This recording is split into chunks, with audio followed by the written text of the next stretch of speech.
It is one of the most disheartening, painful, confusing things to witness.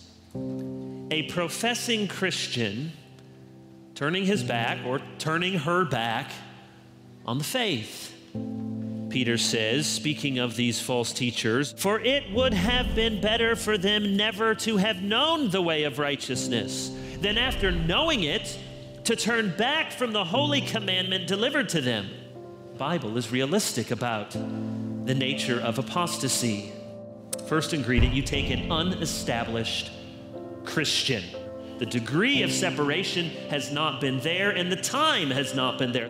People are undiscerning, not established in good habits, or they're too mixed up with bad influences. The second ingredient, then you mix in with them confident false teachers.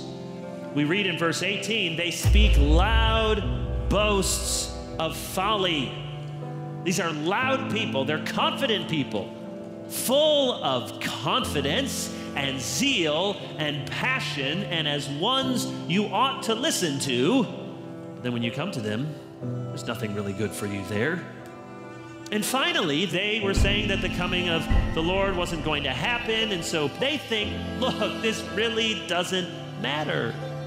And it is the quintessential mark of false prophets and false teachers in the Old and the New Testament that they tell people there is no judgment.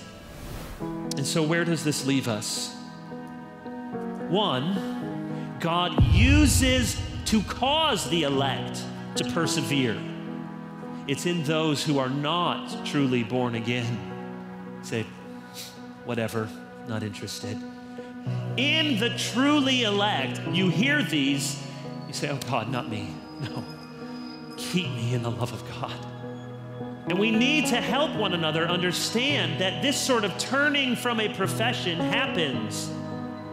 And the second thing to leave you with, lest we end with despair, is to hold out hope. And that those who may seem to be wallowing in the mire, God has power to yet bring them back.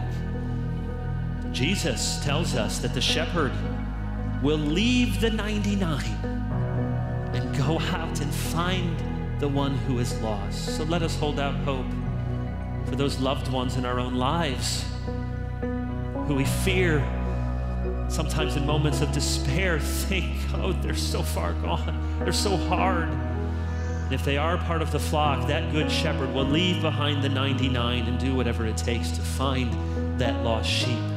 And all we can do is plead the sheep who was for a time lost and will be found.